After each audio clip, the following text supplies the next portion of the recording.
Eh bien, bonjour à tous nos amis et à tous ceux qui sont appelés à être saints par vocation en Jésus-Christ. Voilà, nous sommes encore avec vous et nous espérons encore que ce temps soit un temps d'encouragement, un temps où nous pouvons nous ressourcer et chercher la volonté de Dieu tous ensemble et être édifiés ensemble. Voilà, il y a des nouvelles. Nous avons passé le samedi de prière aussi avec tous les saints et voilà, nous avons eu des temps très fructueux dans l'esprit et nous aurons l'occasion encore en semaine de pouvoir en discuter. Bien, mes amis, nous savons, et il n'est pas difficile d'imaginer au fait de ce que nous vivons dans le monde, que nous sommes dans des temps très spéciaux et des temps d'urgence aussi. Mais mes amis, dans tous ces temps spéciaux et d'urgence, Dieu a toujours préparé des hommes et des femmes pour être des hommes et des femmes clés de sa volonté.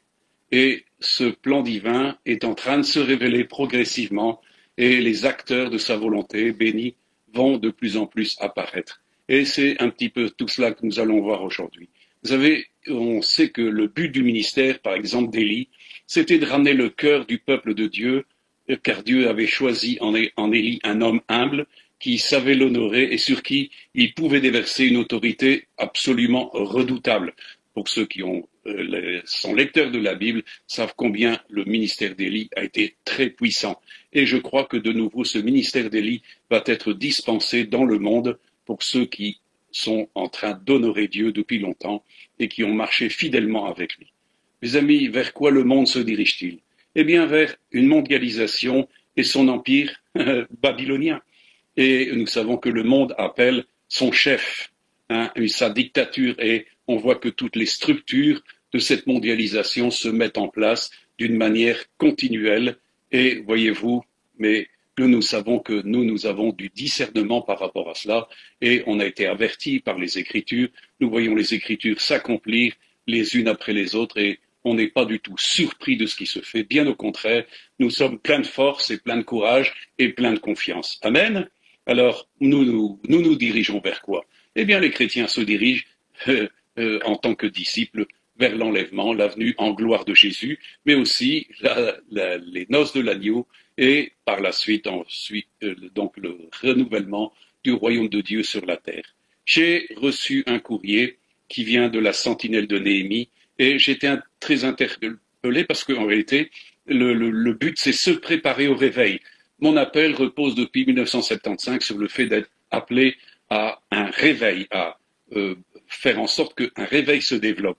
Et j'ai été très intéressé de ce que cette lettre disait, et je crois que ça peut intéresser tout le monde. Je me permets de vous lire la lettre un petit peu. Le Seigneur n'a pas besoin d'un grand homme, homme ou femme, ni d'un sage, ni d'un riche, ni d'un orateur talentueux, ni d'un érudit, mais tout simplement d'un homme embrasé du feu divin, un homme, une femme de prière. Puisse le Seigneur nous accorder à nous, saints de la dernière heure, de faire tout notre possible pour être cet homme, cette femme, car le monde attend toujours et gémit, et Dieu se cherche des hommes et de femmes de réveil, des hommes et des femmes de vision, qui sont ranimés d'un amour brûlant pour Jésus-Christ et pour leur prochain. Et ensuite, la lecture passée, il nous est dit, nous croyons en effet que les élections présidentielles américaines portent des enjeux capitaux pour la survie de la civilisation chrétienne. Les forces du mal se sont liguées dans un complot mondial pour renverser Donald Trump et assaillir le christianisme qu'il représente, incarne et affirme. Si Donald Trump tombe, c'est le marxisme planétaire et le règne de l'antéchrist qui auront carte blanche et les chrétiens seront persécutés sans entrave. Mes amis, je voudrais faire une aparté ici parce que j'étais très étonné de voir que des serviteurs qui se disent être des serviteurs de Dieu prendre des jugements contre Donald Trump et le mettre dans le même sac que Biden, qui est un homme corrompu. Jésus nous a dit qu'on reconnaissait toujours l'arbre aux fruits. Eh bien, mes amis, si vous considérez l'activité de Trump depuis qu'il est au gouvernement, eh bien, il a accompli tout ce qu'il avait promis et il a été au bénéfice de la bénédiction de beaucoup, des Noirs, comme des Hispaniques, comme des Asiatiques, et de tout le monde, parce qu'il a visé l'intérêt de tous.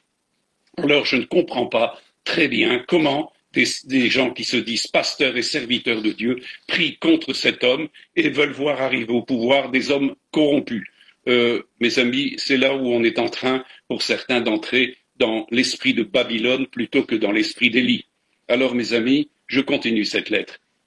Nous savons, dit-il, donc cette lettre de Néhémie, nous savons cependant que Dieu est souverain, qu'il reste aux commandes et qu'au milieu des bouleversements qui se préparent avec la grande remise à zéro annoncée sur fond de pandémie de la Covid-19, Dieu appelle son peuple à se lever dans le jeûne et la prière et dans l'intercession pour sa propre survie.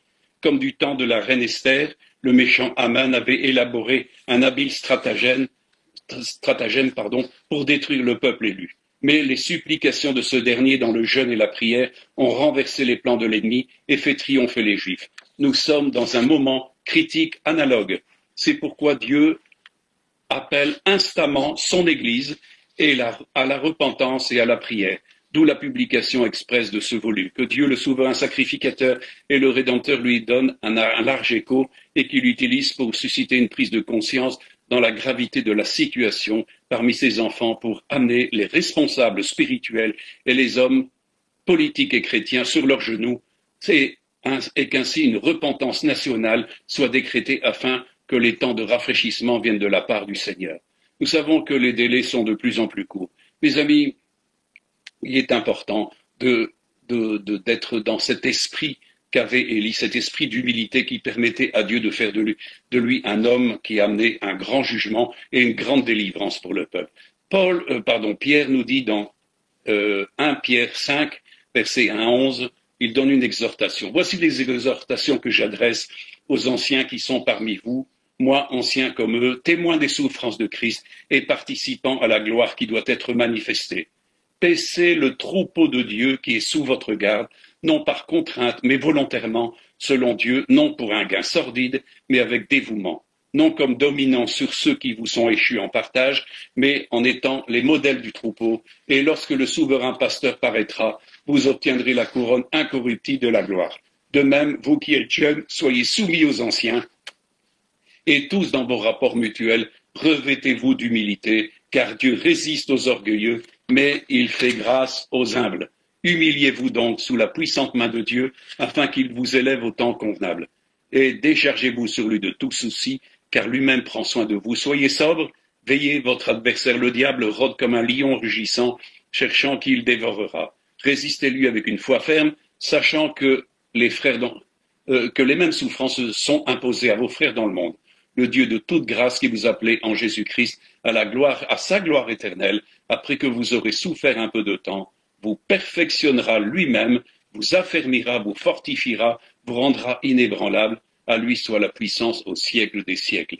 Mes amis, Pierre nous donne une exhortation et, mes amis, il montre là qu'il y a une des clés pour le réveil, c'est l'humilité et le fait d'être, en fin de compte, des hommes et des femmes qui ne sont pas en peine pour le troupeau, mais au contraire des aides pour le troupeau, de faire paître le troupeau de Dieu et d'une manière mature, d'une manière intelligente, d'une manière pleine d'amour. Et c'est donc cela que Pierre nous donne.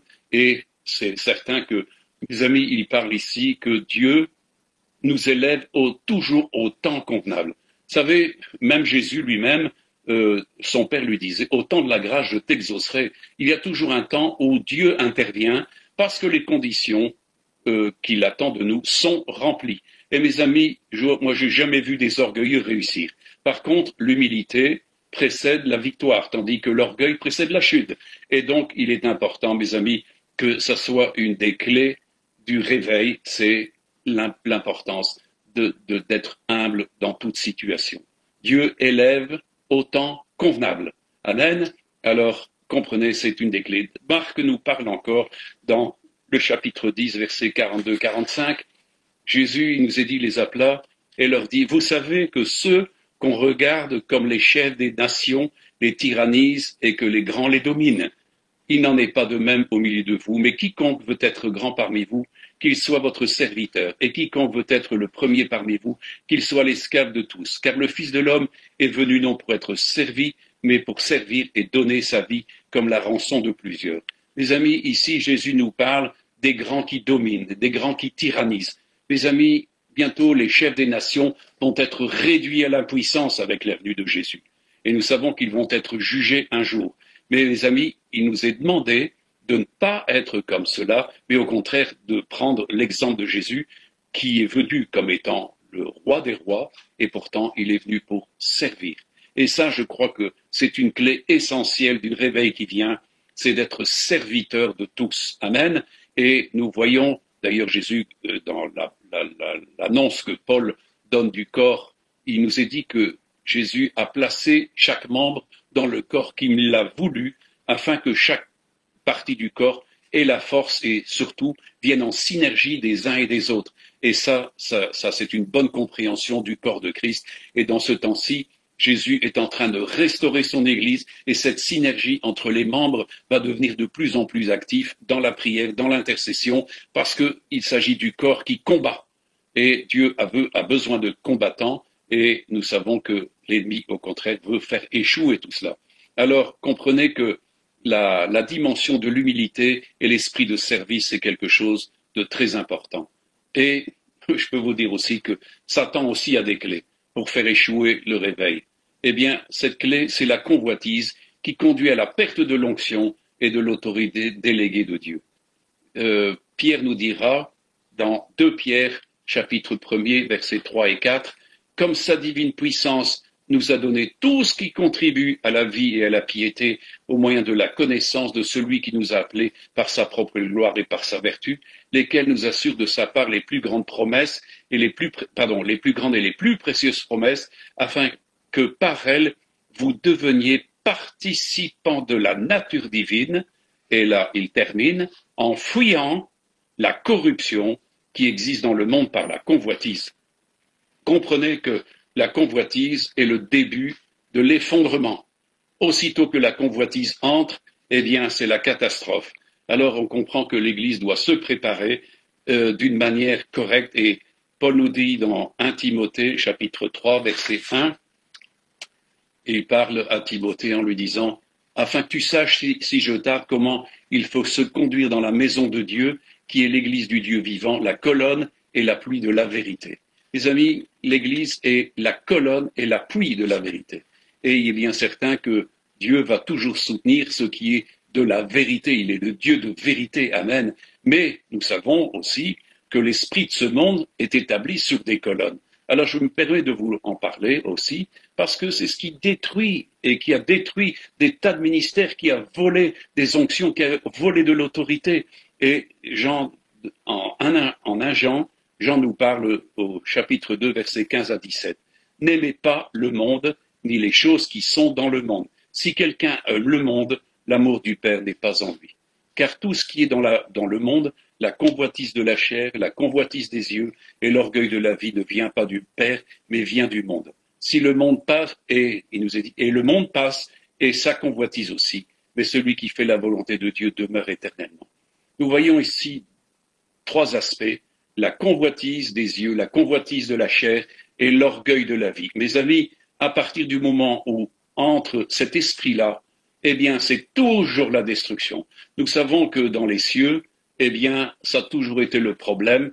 Il nous est dit que Satan était un chérubin protecteur et il a été intègre dans ses voies jusqu'au moment où la corruption s'est trouvée chez lui. Il a exercé un commerce et il était orgueilleux. Il a voulu avoir la gloire de Dieu, être l'égal de Dieu, et nous savons qu'automatiquement, nous trouvons devant ce gros problème, la convoitise, l'orgueil de la vie. C'était lui qui est le père de tout cela, et automatiquement, qu'est-ce qu'il a fait? Il l'a introduit dans le monde. Il a fait exactement cela avec Ève. Mes amis, il nous est dit qu'Ève a pu considérer que le fruit était agréable à la vue et qu'il était capable d'ouvrir l'intelligence et qu'il allait être comme Dieu. Et mes amis, vous voyez, en fin de compte, ils se sont fait enfermer dans le problème de la convoitise et il nous est dit que le péché est entré dans le monde à ce moment-là par la convoitise. La convoitise, et mes amis, c'est là, en fin de compte, la dimension sur laquelle s'appuie l'esprit du monde et qui agit constamment. C'est pour ça que Pierre nous a parlé de fuir, en fin de compte, cette dimension de la convoitise du monde, parce que l'amour de Dieu n'est pas dans ces choses-là. Alors, comprenez que ceux qui veulent véritablement faire partie de ce réveil ont absolument mis à la porte, ont voulu tuer cet esprit de convoitise. La parole de Dieu nous dit très expressément que Dieu ne prive d'aucun bien ceux qu'il servent. Pas vrai? Sa grâce nous a donné tout ce qui nous est nécessaire à la vie et tout ce qui contribue à la vie. Donc, il n'y a pas de raison de convoiter, demander simplement. La parole de Dieu nous dit de faire part de nos besoins avec des actions de grâce et Dieu va nous donner en abondance tout ce qui nous est nécessaire. La pensée de notre Père, c'est une pensée d'abondance, mes amis, et ça ne sert à rien de convoiter. Convoiter fait partie des dimensions de la chair, des péchés de la chair, et Dieu va toujours s'ériger en juge contre cela et va détruire tous ceux qui convoitent. Il a absolument précipité Satan et nous voyons que tous ceux qui veulent vivre dans la dimension de la convoitise n'auront jamais l'accord de Dieu et l'approbation de Dieu. Tous ceux qui veulent arriver par leurs moyens, et nous voyons ici dans l'histoire justement des élections américaines, pour certains, beaucoup ne savent pas qu'en réalité Trump a été annoncé par des prophètes déjà en 2014, où son nom a été prononcé pour qu'il soit un chef d'État qui aurait deux occasions d'exercer le ministère. Et il est important qu'il dans ce temps-ci, qu'il puisse encore tenir ces 4 ans de ministère pour le monde entier, pour le monde chrétien. Parce que sinon, si c'est la gauche marxiste qui passe, mes amis, le monde va tomber dans des dictatures absolument insupportables. C'est le plan de Satan qui veut s'accomplir et nous savons qu'il faut absolument ne pas du tout entrer dans cette dimension de manière à ce que justement le plan de Dieu s'exerce et il est demandé fortement par les avocats de Trump, qui sont des hommes spirituels et des femmes spirituelles. J'ai eu l'occasion d'entendre leurs témoignages. Ce sont vraiment des hommes et des femmes de Dieu qui parlent de Trump comme étant un homme qui a été vraiment choisi par Dieu. Mes amis, beaucoup de gens ont jugé Trump sur sa jeunesse. Mais qui peut juger un homme sur sa jeunesse? Moi, je dis toujours au niveau du ministère, ce qu'a été un homme ou une femme n'a aucune importance pour Dieu, c'est ce qu'il devient. Or, voyez-vous, ceux qui sont proches de Trump ont vu dans cet homme un homme qui était touché de la grâce, qui était touché de Dieu et qui vise l'honneur et le bien de sa nation et des nations chrétiennes. Alors comprenez que le combat s'établit à l'échelle universelle. Il y a contre lui un déni, il y a contre lui constamment un véritable acte d'agression, de coup d'État depuis le début. Tout était fait pour le descendre, alors que c'est un homme qui relève l'économie, c'est un homme qui veut le bien de tous, et beaucoup ne l'aiment pas parce qu'on a écouté les médias qui ont vraiment ridiculisé cet homme, ils l'ont satanisé, ils lui ont donné une image qu'il ne possède pas et des intentions qu'il ne possède pas. Mais moi je vois, et c'est ce que Jésus a dit, regardez, on connaît toujours l'arbre aux fruits qu'il porte. Mes amis, soyez honnêtes et regardez, faites votre propre opinion. Ne vous laissez pas pervertir par les médias gauchistes et marxistes qui sont dans le monde entier en train de démettre tout pour amener à cette focalisation de l'antéchrist. Tout ça est en train de se faire. Mais si vous voulez regarder à l'activité de cet homme, vous verrez qu'il a pratiqué ce qui était juste et bien. Et moi, je vous ai annoncé prophétiquement la fois passée que Dieu lui ferait justice, et je le crois toujours, mes amis. Même si les gens ne sont pas d'accord, ils vont voir quelque chose d'éclatant, et je crois que ça décidera de beaucoup de choses. Les avocats qui sont avec lui ont dit que même ça amènerait un réveil pour la dernière moisson du monde. Alors, pour tous ceux qui sont des disciples et pour tous ceux qui sont des saints, dans quel camp êtes-vous? Qui soutenez-vous? Qui vous a séduit ou qui est en train de vous montrer la direction à suivre? Mes amis, c'est là où l'homme spirituel est prêt à juger tout, mais d'une manière mature, avec des critères de jugement qui sont corrects, et pas en faisant son opinion de tous les réseaux sociaux, de tout ce qui se fait sur Facebook, Twitter et autres, mes amis, de tous ces courants qui sont vendus au diable depuis très longtemps, alors qu'il y a quelqu'un qui nous parle du haut des cieux, c'est l'Esprit de Dieu, et il est important que chacun puisse écouter ce que l'Esprit dit à l'Église. Est-ce que vous avez cette relation? J'ai insisté la fois passée sur la dimension de l'onction qui enseignait toutes choses, parce que l'onction que nous avons reçue de lui, c'est-à-dire de Jésus, est sainte. Et, mes amis, c'est la vérité qu'elle nous enseigne. Qu'est-ce que la vérité et qu'est-ce que l'onction vous enseigne en ces temps-ci? Mes amis, il n'y a pas de mensonge en elle. Il n'y a pas de mensonge en le Seigneur. Il est le Dieu de vérité qui nous enseigne toute la vérité à suivre. Alors, mes amis, il est important de savoir si c'est l'esprit d'Élie qui vous conduit ou l'esprit de Babylone. Hein, c'est un choix. Comme Dieu avait dit par Moïse, écoute, mets devant eux les deux voies, la voie de la bénédiction et la voie de la malédiction, au choix. C'est au choix. Alors, mes amis, quel choix faites-vous? Et c'est très important parce que c'est très déterminant. Jésus a dit quelque chose d'essentiel. Il a dit, celui qui n'est pas avec moi est contre moi. Donc il ne s'agit même pas d'être simplement un petit peu sur la marge en ne prenant pas position. Jésus dit très clairement qu'il est important que nous devions être avec lui. Et il a encore persisté en disant ceci, celui qui n'amasse pas avec moi disperse, c'est-à-dire divise.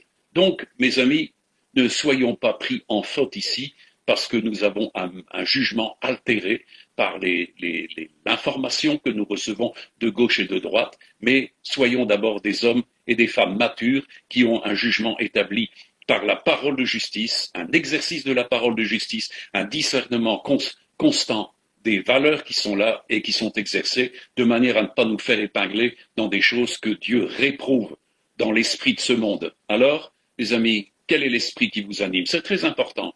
Hein? Et donc, je continue. Hein? On a vu donc que l'esprit du monde s'établit sur ces dimensions, la convoitise de la chair, la convoitise des yeux et l'orgueil de la vie. C'est ce qui a perdu énormément de monde.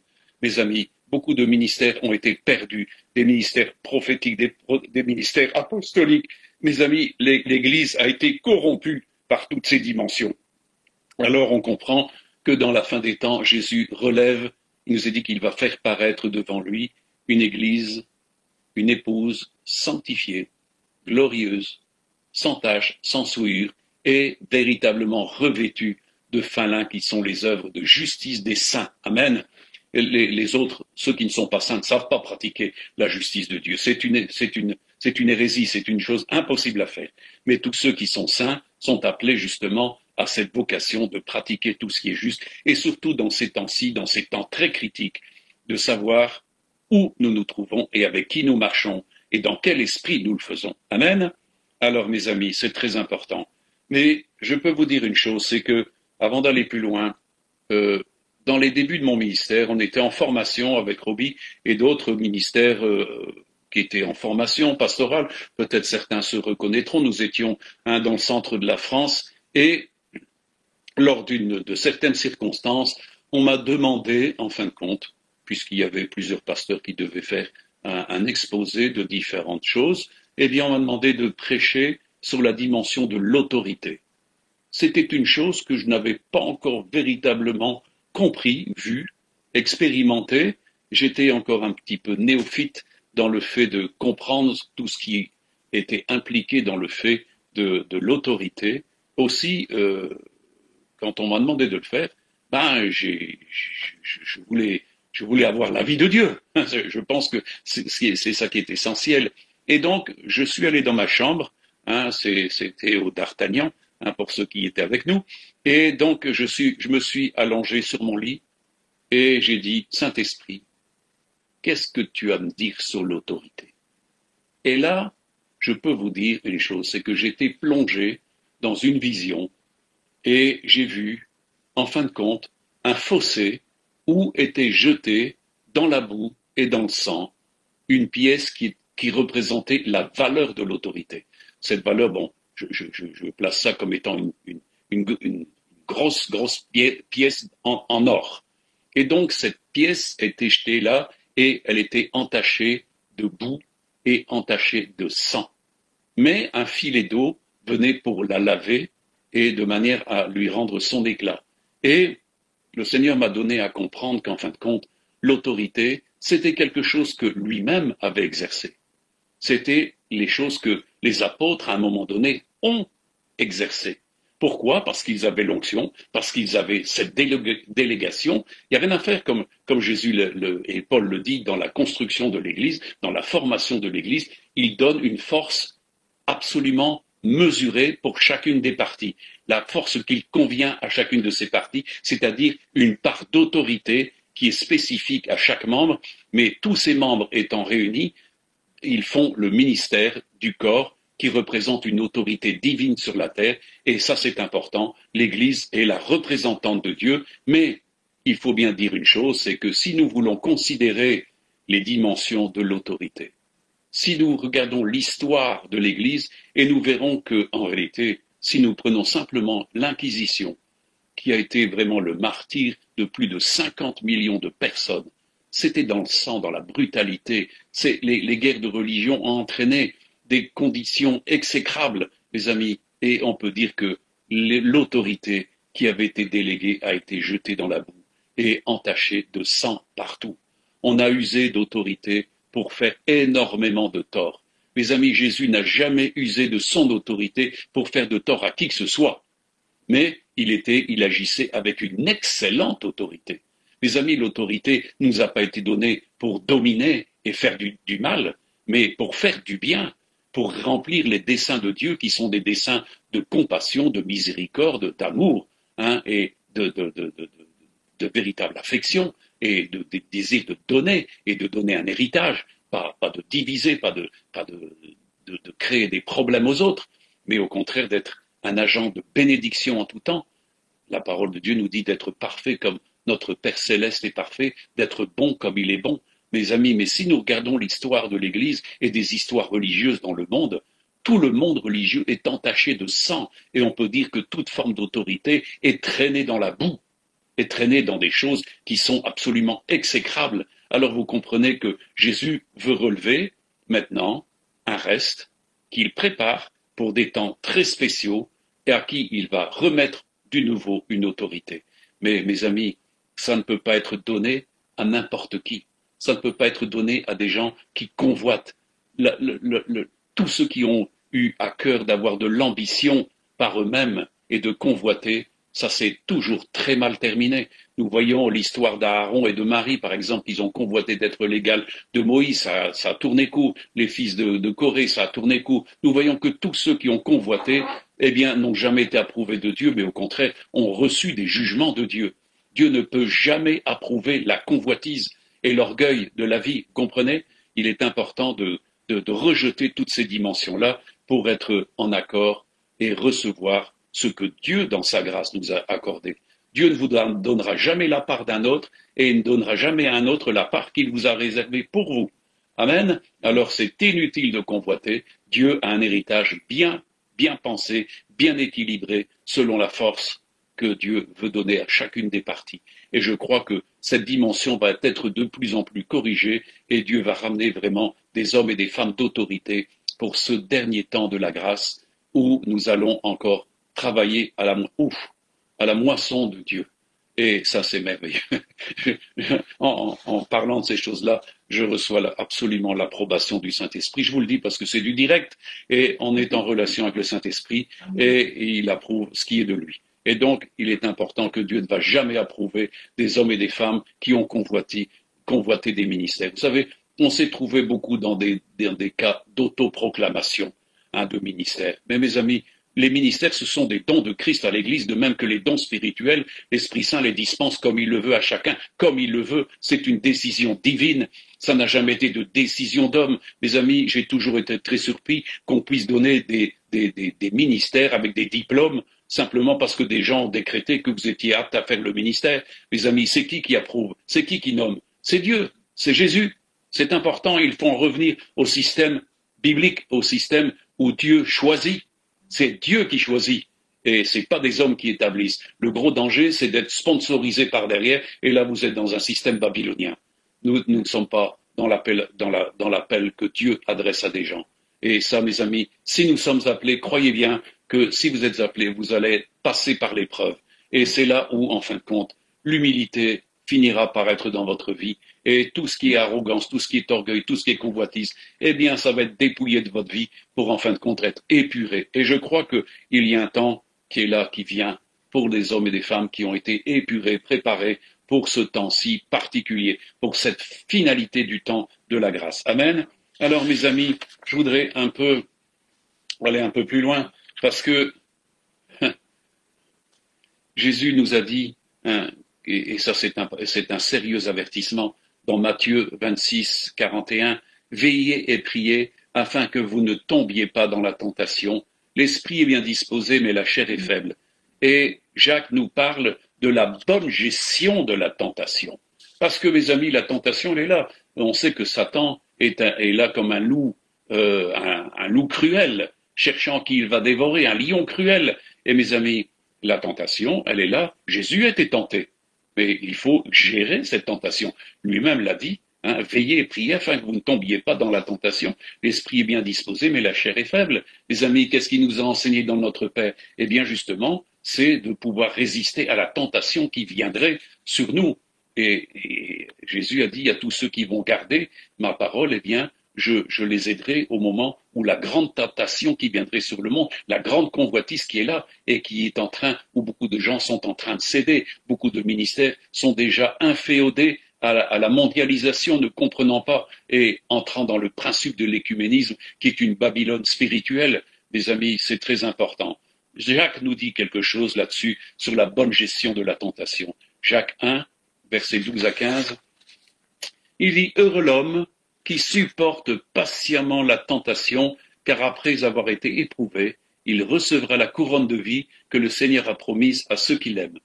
Que personne, lorsqu'il est tenté, ne dise « C'est Dieu qui me tente », car Dieu ne peut être tenté par le mal, et il ne tente lui-même personne. Mais, dit-il, Jacques, qui était le frère de Jésus, dit « Mais chacun est tenté quand il est attiré et amorcé par sa propre convoitise. C'est pas la convoitise d'un autre, non. C'est ce qu'il y a dans ton cœur. Il y a ton cœur qui est là et qui convoite quelque chose.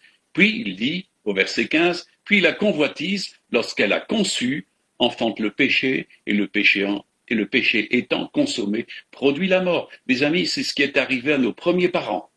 Et ils ont convoité, hein, et après ça, eh bien, le péché a enfanté, le péché, voilà, et il y a eu la mort. Le produit, c'est la mort.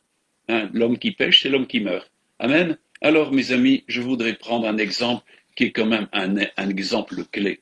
Pourquoi? Parce que David, nous le savons, était un homme choisi de Dieu. Hein, un homme que Dieu disait qu'il avait regardé à son cœur, un cœur qu'il aimait. Et pourtant, David a une histoire qui était dramatique. Nous ne pouvons pas considérer la fin de la vie de David comme elle a commencé. Et c'est instructif pour nous, mes amis, dans ce temps-ci. Pourquoi? Parce que des hommes et des femmes ont été vraiment loin de l'Esprit Saint et ont tout perdu par la suite à justement être tombés dans des convoitises, dans l'orgueil et tout ce qui s'ensuit. Et ils ont perdu leur autorité. C'est ce qui est arrivé à David. Hein, c'était un homme choisi par Dieu et il était loin de force et de puissance. Qui était l'égal de David? Hein, il nous est dit que les armées même de Saül aimaient de sortir avec lui parce qu'ils étaient toujours sortis en vainqueurs. Mais mes amis, c'est terrible de s'apercevoir qu'en fin de compte, voyez-vous, David s'est fait avoir salement. Et on peut dire qu'il n'a pas mis en pratique ce que Jésus a dit, de veiller et de prier afin de ne pas tomber en tentation. Nous savons que David, eh bien, quand l'épreuve est venue, quand Satan l'a eu, eh bien, c'était très simple. Il nous est dit que l'armée était partie faire les guerres de l'Éternel. Mais David, qui était toujours le porte-onction de l'armée et qui amenait l'armée à la victoire, n'était pas là, il n'était pas avec eux. Et il se prélassait, il se promenait au lieu d'être dans le combat. Et on voit ça maintenant actuellement aussi. Tous les hommes et les femmes de Dieu qui sont appelés à être des vigiles, à être des gardiens, s'ils ne combattent pas, eh bien, c'est très facile de tomber dans la tentation. Alors, ce qui s'est passé pour David, eh bien, c'est qu'il se promenait et tout d'un coup, il a observé une femme qui était en train de prendre son bain, qui s'appelait Bathsheba. Et Bathsheba, il l'a convoité. Mes amis, la parole de Dieu dit dans un commandement, tu ne convoiteras pas, tu ne convoiteras pas la femme de ton prochain, son bœuf, son âne et tout ce qui s'ensuit, tout. Mes amis, la convoitise doit être bannie de nos vies, puisque Dieu ne nous prive d'aucun bien. Pourquoi est-ce qu'on convoiterait les choses qui appartiennent à autrui? Mes amis, il est important de comprendre cela parce que ça a été l'occasion pour David d'une chute terrible. Ça l'a conduit dans une corruption terrible, mes amis. Et ça a conduit à une perte ensuite de toute son autorité. Qu'est-ce qui s'est passé? Eh bien, il a conçu ce péché. Eh bien, il a consommé ce péché. Il a tout fait puisque, en fin de compte, c'était pas trop compliqué pour un roi d'amener en fin de compte, à convertir cette femme à son désir. Et évidemment, ils ont couché ensemble, ils ont pratiqué l'adultère. Et après ça, il y a eu un enfant. Et là, évidemment, quand Uri, qui était un de ses meilleurs conseillers, est venu, il a eu des gros problèmes, David, avec lui, parce qu'il pensait aller le renvoyer vers sa femme pour lui faire endosser une paternité, mais il l'a pas voulu, puisque l'armée était au service, et bien lui aussi voulait rester sans cette grâce de pouvoir retourner vers sa femme et tout ce qui s'ensuit. Si bien que David s'est retrouvé, en fin de compte, avec un gros problème d'un enfant illégitime, et ensuite, ça a été terrible parce que, mes amis, on est loin de David qui était loin du Saint-Esprit et était un homme de justice. Il a commencé à concevoir le meurtre contre Uri. Il a chargé son général en chef d'amener Uri dans une impasse de combat de manière à ce qu'il soit détruit. Et, mes amis, après ça, c'en était fini de l'autorité de David. Nous voyons qu'il se morfondait, et c'est bien parce qu'il était roi qu'il n'a pas été tué par personne, parce qu'en réalité, son péché, ainsi que le péché de Bathsheba, réclamait selon la loi la lapidation. Et donc, il a bénéficié d'une grâce spéciale de Dieu, mais peut-on dire que David était revenu dans sa position initiale d'autorité, de puissance, d'onction? C'était terminé. Aussi, mes amis, quand il y a un problème qui surgit dans la famille, parce que la parole de Dieu nous dit très clairement, les pères ont mangé des raisins verts et les dents des enfants ont été agacées. Qu'est-ce qui s'est passé? Eh bien, mes amis, le fait du péché de David a atteint tous ses fils. Et tous, sans exception, ont été pénétrés de ce problème au niveau de la sexualité, de la convoitise de la chair et de l'orgueil, tout ce qui s'ensuit. Automatiquement, on sait que dans cette famille, il y avait donc Absalom. Absalom avait une sœur qui a été convoitée par un demi-frère, et il nous est dit que ce demi-frère avait des désirs vers cette fille, la sœur d'Absalom, et il a tout fait, et il a fini par la violer et la contraindre à coucher avec lui.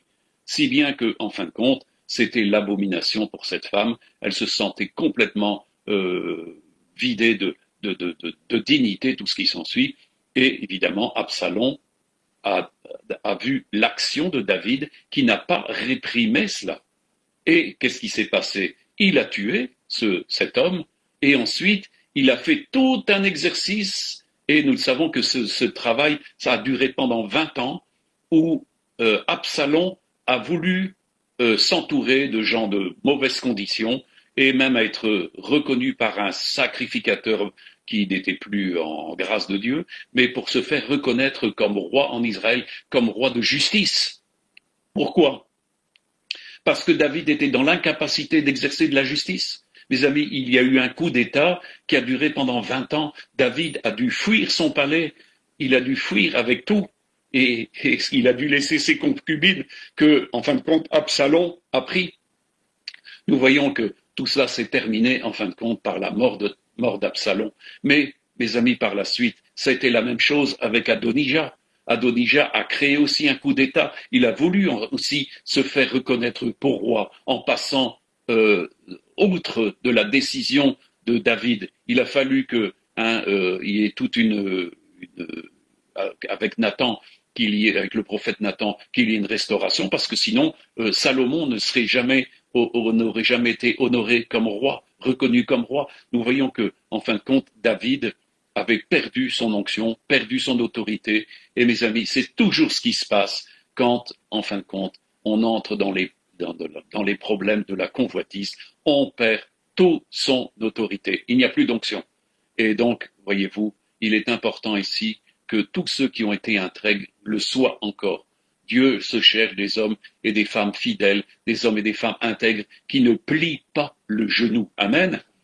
C'est ce que nous dit un petit peu, parce que on pourrait être un peu devant les circonstances de J'ai parlé tout à l'heure d'Élie, mais Élie a été confronté à un problème parce que et Paul nous dit dans Romains, il en parle dans Romains 11, versets 1 à 5, et Élie s'était adressé à Dieu et il dit, je dis donc, Dieu a-t-il rejeté son peuple? Loin de là, car moi aussi je suis israélite, de la postérité d'Abraham, de la tribu de Benjamin. Dieu n'a pas rejeté son peuple qu'il a connu d'avance. Ne savez-vous pas ce que l'Écriture rapporte d'Élie, comment il s'adresse à Dieu, cette plainte contre Israël? Seigneur, ils ont tué tes prophètes, ils ont renversé tes autels, et je suis resté moi seul, et ils cherchent à m'ôter la vie. Mais quelle réponse Dieu lui fit-il? Je me suis réservé 7000 hommes qui n'ont pas fléchi le genou devant Baal. De même aussi, dans le temps présent, il y a un reste selon l'élection de la grâce.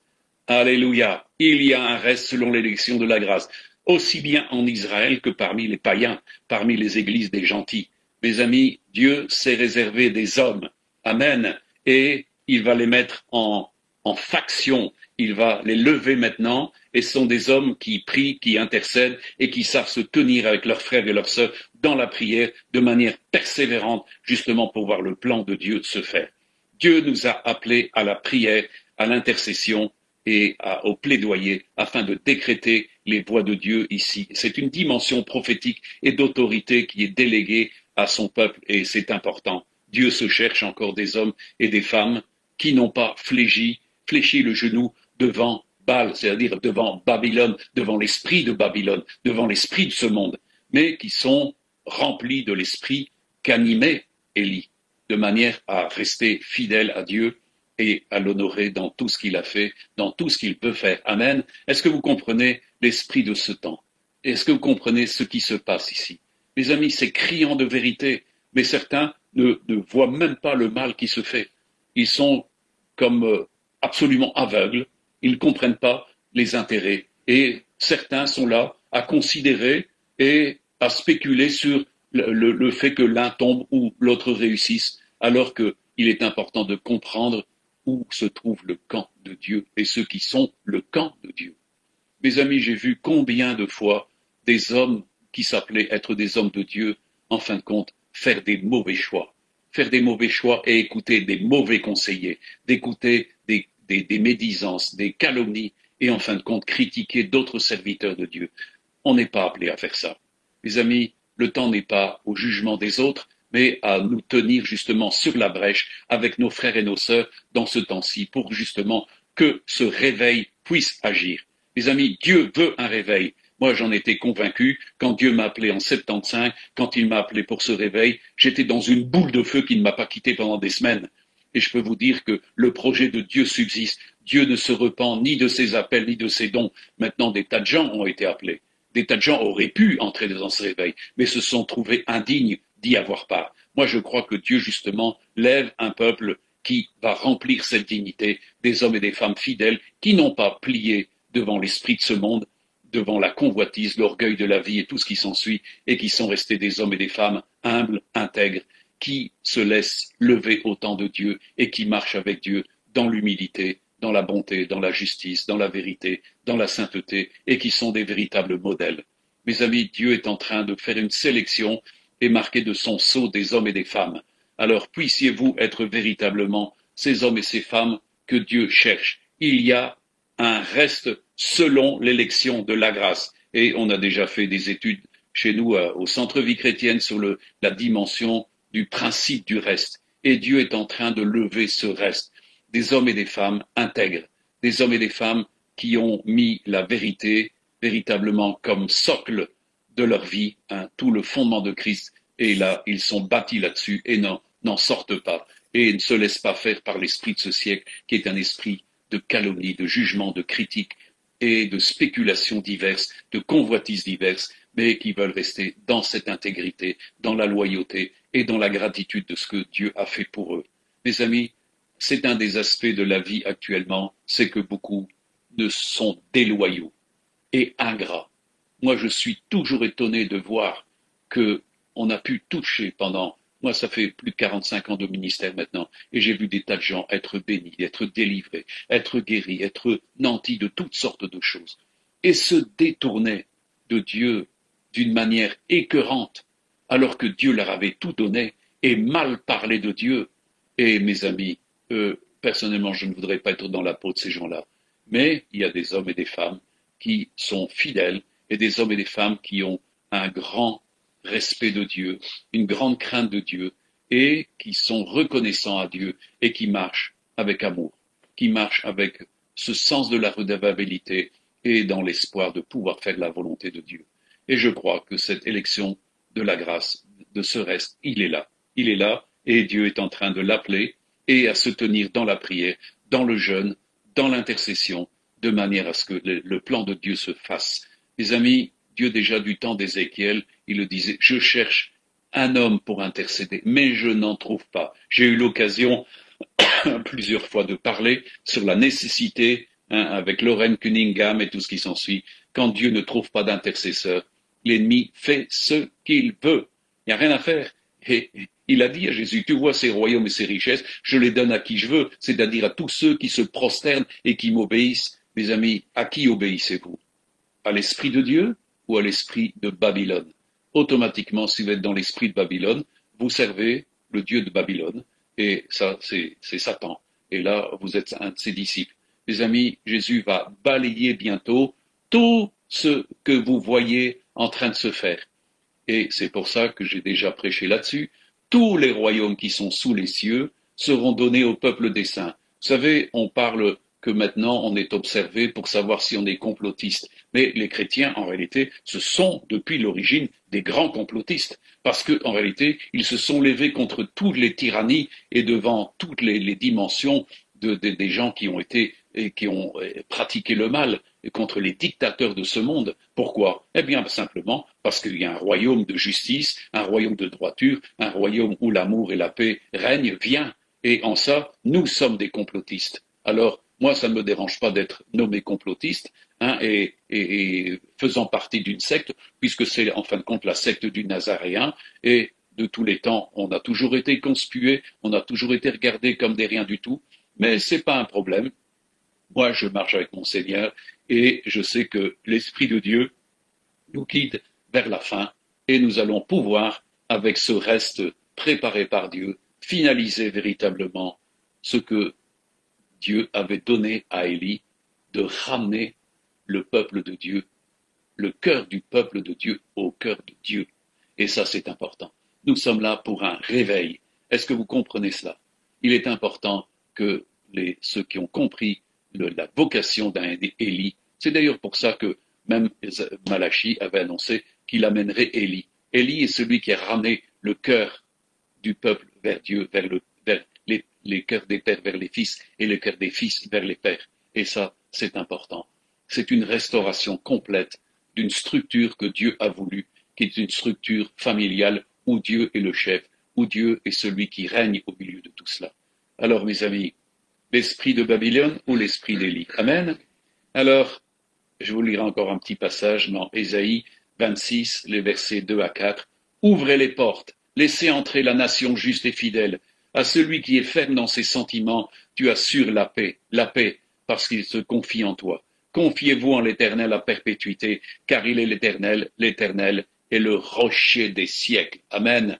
Mes amis, le royaume de Dieu est un royaume éternel qui ne passera jamais. Il ne passera jamais, il est éternel et Dieu nous l'a donné en héritage. Amen. Alors, êtes-vous des enfants du royaume? Eh bien, si vous êtes des enfants du royaume, vous vous battez pour ce royaume. Et il est important de se battre avec les armes de la lumière, avec les armes de la justice de Dieu. La parole de Dieu nous dit que nul ne peut avoir la victoire s'il ne combat selon les règles. Nous voyons que tout ce qui s'est fait là-bas en Amérique est un combat qui ne se fait pas selon les règles, mais selon la fraude, selon l'injustice, selon l'iniquité. Et ça ne peut pas réussir. Par contre, si un homme se bat dans la dimension de la justice, Dieu lui fera justice. Amen. Les justes remportent toujours la victoire quand on les amène en justice. Amen. Mais les méchants ne triomphent jamais au milieu de l'assemblée des justes. Alors, mes amis, il y a un peuple de justes qui se lève et qui pratique la justice et qui combat pour la justice. Amen. Et voilà, c'est ici que je termine ici et je vous invite donc à méditer ces choses et à nous contacter aussi si vous avez besoin de plus de renseignements. On est là pour ça. Et on prie pour vous, on prie parce que les temps sont très courts, il n'y aura plus beaucoup de délai, le temps de la fenêtre de la grâce. Vous le savez, hein, Jésus a annoncé que la génération qui verrait le reverdissement du figuier, eh bien, cette génération ne passerait pas, que tout ne soit accompli. Nous sommes à la fin de cette génération. La génération, c'est quand Israël est venu à la naissance, c'est-à-dire en 1947. Depuis lors, mes amis, il s'est passé du temps, nous atteignons la fin de la génération qui a vu cela. Donc, mes amis, nous sommes sur la fin et il n'y aura plus beaucoup de délai.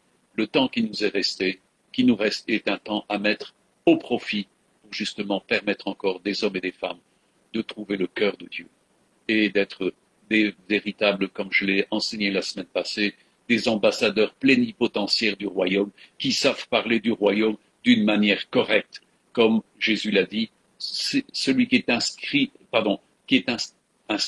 comme un scribe de tout ce qui concerne le royaume de Dieu et comme un maître de maison qui tire de son bon trésor des choses anciennes et des choses nouvelles. C'est là l'art et l'excellence de ceux qui possèdent le royaume dans leur cœur. Ils peuvent en parler librement, ils peuvent parler des choses anciennes et des choses qui viennent. Pouvez-vous parler de cela régulièrement autour de vous du royaume?